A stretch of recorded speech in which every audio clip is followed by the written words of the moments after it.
Hey, it's Keith from Outlaw Speed Shop, and this week I'm doing something a little bit different. Hope you guys like it. If you do and you want to see more, make sure you comment down below.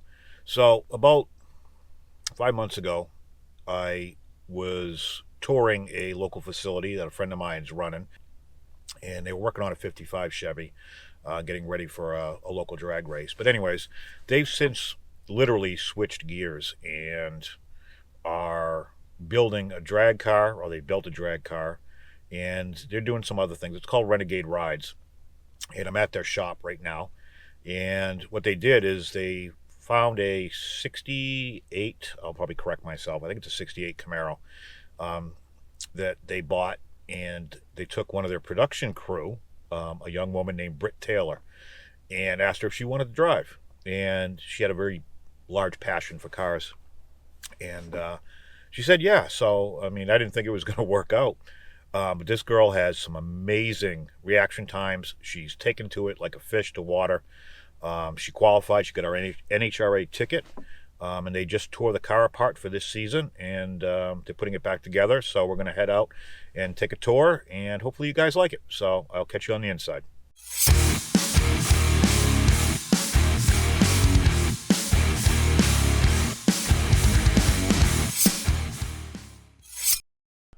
All right, I'm inside Renegade Rides shop, and like I said earlier, they've been working on a, Eric, what is this, 68?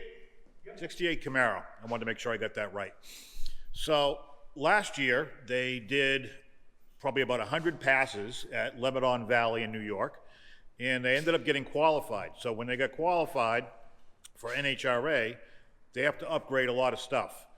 And essentially, I'm going to turn this around, pretty much going all fiberglass. This had a steel nose, steel doors. Part of the nose was fiberglass, I believe. So they got the motor rebuilt, new carbs, all new fittings, all new everything. Uses pretty much, you name it, they've redone it. New firewall. On the inside, let me come around here. They redid the whole roll cage, made sure it was all up to snuff and standards. New gauges, new wiring, you name it, all in the interest of safety, including the whole fire extinguisher setup with the nozzles. So overall, this car is almost ready to go. It's going to be getting repainted. We have brand new fiberglass nose sitting right there, along with a nice cowl induction hood. So, Eric, when does the season start? This is Eric from Renegade Rides. How you doing? Yeah, so we start testing and whatnot on April 4th. That's coming up quick, considering this is the last day of February. Yeah, we got about a month, but we'll get it done. We'll get it done. We're probably 90% wrapped on all the mechanicals. So this week we'll get the nose fitted and get it sanded down and get it off to paint. And we'll be right back at it after that. But yeah, April 4th. So we got about four and a half weeks. It's going to be tight, but it looks like you got your board all set up for your shit to do. We do. I mean, we know what we got to get done. And we're over all the big hurdles now. So it's all just a little bit of fitment and all that. And, you know. It's the little things that add up. Oh, it really does, yeah. So I noticed you guys put a lot of new parts on this from the last time I've seen it. We did. It's got a brand new carburetor on there. The whole engine's been rebuilt again with all new valve springs and all of that in the top end, and new 1,350 cubic feet carburetor in there. So it's a Holly Dominator. This is the new generation. I think it's slick. I think I'd sleep with that. So there it is. Yeah, she's pretty. So, and thirsty too, big time thirsty. So, wow, this thing drinks a lot of fuel. It'll do probably this year. It'll be closer to 2 gallons. Wow, per run. Per run. Yeah, it's definitely running 1.25 gallons, a little more than that sometimes, depending on the weather and how hard you push the car. So it consumes a lot of fuel in a short amount of time. Wow. So just about, it's a little over 600 horsepower. It's originally would have been a 454 block, but it's now a 468. And not factory heads on here. These are Merlin racing cast iron head. So it's Not aluminum? no, Okay. it's a heavy block. Keeps the front end down. Keeps it pretty stable. Makes it a great driving car. I think overall the geometry of the car is really pretty good now, and we kind of like it that way. So what was her fastest pass last year? Running in the mid-9s. So this car runs in the mid-9s, right around 140 miles an hour. Sweet. 135 to 140 is where it's going to be. Now, as of this time last year, Britt had never been in a race car. Yeah, that's true. It's kind of an interesting story, but she was always around cars and things like that. And we went to an event. We have a 55 Chevrolet drag car as well. Yep. And we went to an event where we were running that car, and she was working on part of the film crew there, and loves the cars and enjoyed watching that.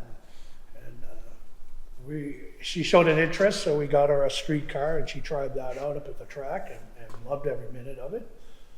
Pretty much took to it like a fish. Yeah. And she went from being a complete amateur into the NHRA pros in 6 months. Wow. And so, yeah, quite a development. So 3 different cars. This is the 3rd car, and awful fast, but a lot of days at the tracks. Yeah.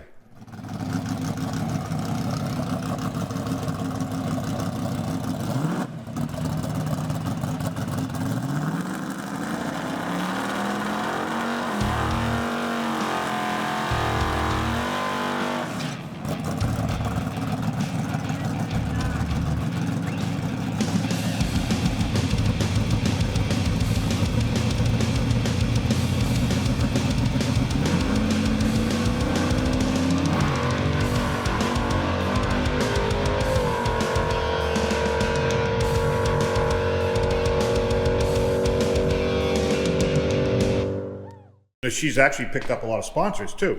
She has. It's like anything else.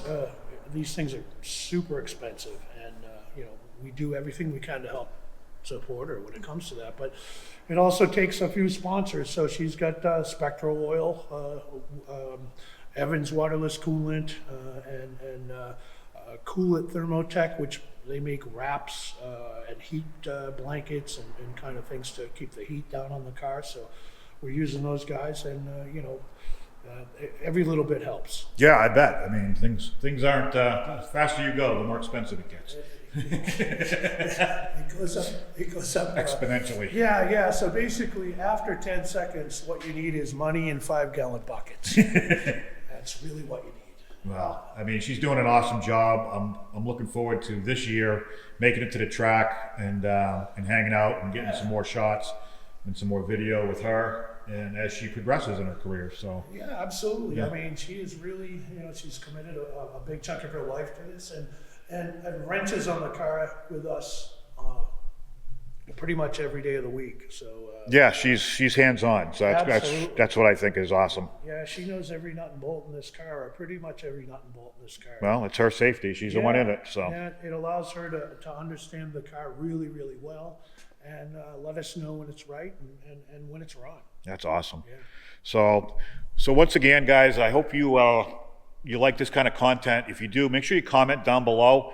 I'd love to do more. I'm going to do more anyways, whether I put it on my channel or put it somewhere else.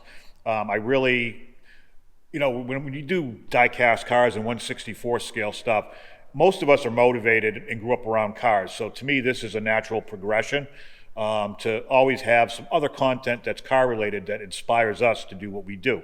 So once again, thanks guys, and I'll catch you on the next one.